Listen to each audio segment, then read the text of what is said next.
सोचकर देखिए, अगर ये कहा जाए कि दुनिया का सबसे खतरनाक ड्रग डीलर किसी गली के कोने में नहीं बल्कि हम सबकी जेब में है।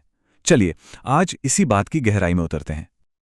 ये एक ऐसा नशा है जिसे कोई सूंघता नहीं, कोई इंजेक्ट नहीं करता, इसे सिर्फ देखा जाता है। जी हां, हम बात कर रहे हैं आसानी से उपलब्ध होने वाले अडल्ट कंटेंट की। कई लोगों को लगता है कि ये तो बस टाइम पास है, लेकिन असलियत ये है कि पर्दे के पीछे दिमाग की पूरी वायरिंग ही बदल रही होती है, ठीक वैसे ही जैसे किसी नशे की लत में होता है। समझने वाली बात यह है कि ये कोई हार्मलेस मजाक नहीं है। कभी ऐसा महसूस हुआ है कि अरे यार, किसी काम में ध्यान ही नहीं लगता, या पहले जिन छोटी छोटी बातों में मजा आता था अब वो सब फीका क्यों लगता है? तो हो सकता है कि इन सवालों के जवाब आज यहां मिल जाएं। चलिए अब इसके पीछे के साइंस को समझते हैं, और वो भी एक बहुत ही आसान से उदाहरण से। इसे डोपामाइन डिसेंसिटाइजेशन कहते हैं, पर हम इसे तीखे भोजन का विरोधाभास कहकर समझेंगे। तो देखिए, डोपामाइन हमारे दिमाग का वो फील गुड केमिकल है जो हमें खुशी का एहसास कराता है। लेकिन जब इंटरनेट पर मौजूद अनलिमिटेड वैरायटी वाला कंटेंट देखा जाता है तो दिमाग में डोपामाइन की सुनामी आ जाती है। ये एक अननेचुरल, जबरदस्त रिलीज है। यह उदाहरण दिमाग के काम करने का तरीका एकदम साफ कर देगा। मान लीजिए किसी को तीखा खाना पसंद है। अब अगर वो रोज 10 मिर्च खाने लगे तो कुछ हफ्तों बाद क्या होगा? उसे सामान्य दाल चावल एकदम फीके लगेंगे।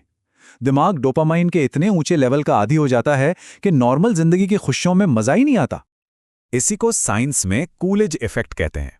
दिमाग को लगता है वाह, इतने सारे नए पार्टनर्स, लेकिन हकीकत में तो इंसान बिस्तर पर अकेला होता है। नतीजा, दिमाग धीरे धीरे सुन्न हो जाता है और रोजमर्रा की बातचीत और असली रिश्ते बोरिंग लगने लगते हैं। अब देखते हैं कि ये लत दिमाग में अपनी जगह पक्की कैसे करती है। हम समझेंगे कि कैसे बार बार दोहराई जाने वाली आदतें हमारे दिमाग की वायरिंग को ही पूरी तरह से बदल देती हैं। न्यूरोसाइंस का एक बहुत बड़ा नियम है, neurons that fire together wire together. मतलब जो न्यूरॉन्स एक साथ काम करते हैं वो एक साथ मजबूती से जुड़ जाते हैं। यही वो सिद्धांत है जो बताता है कि आदतें कैसे बनती हैं और हमारे दिमाग में कैसे बस जाती हैं। हर बार जब तलब लगती है और फोन उठाया जाता है तो असल में इस लत के हाईवे को और चौड़ा किया जा रहा होता है। ये एक छोटे से झुकाव की तरह शुरू होता है और धीरे धीरे एक पावरफुल ऑटोमेटिक आदत बन जाता है। और इसका सबसे बुरा असर पड़ता है हमारे दिमाग के मैनेजर पर, जिसे प्रीफ्रंटल कॉर्टेक्स कहते हैं। यही वो हिस्सा है जो हमारी इच्छा शक्ति और सही गलत का फैसला करने के लिए जिम्मेदार है। जर्मनी की एक स्टडी में पाया गया कि जो लोग पॉर्न के आदी थे उनके दिमाग का यह हिस्सा सच में छोटा हो सकता है। इसका मतलब इच्छा शक्ति की बैटरी ही कमजोर पड़ जाती है। इंसान चाहकर भी खुद को रोक नहीं पाता और अपनी आदतों का गुलाम बन जाता है।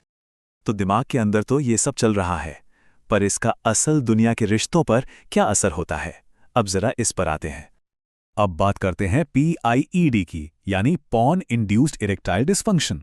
ये समझना बहुत जरूरी है कि ये कोई शारीरिक समस्या नहीं, बल्कि दिमाग का एक सॉफ्टवेयर ग्लिच है। दिमाग अब पिक्सल का आदी हो चुका है, असली इंसानों का नहीं।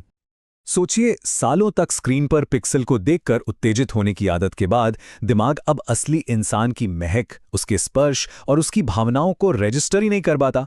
ये एक तरह का 404 एरर है, जहां दिमाग एक असली पार्टनर के साथ कनेक्ट होने में फेल हो जाता है। स्क्रीन पर सब कुछ परफेक्ट और इंस्टेंट दिखता है, लेकिन असल जिंदगी में रील नहीं चलती। इससे रिश्तों में असुरक्षा पैदा होती है, क्योंकि इंसान अपने पार्टनर को नहीं बल्कि एक ऐसी कल्पना को ढूंढने लगता है जो कभी पूरी ही नहीं हो सकती। तो क्या इसका कोई इलाज नहीं? अच्छी खबर यह है कि बिल्कुल है।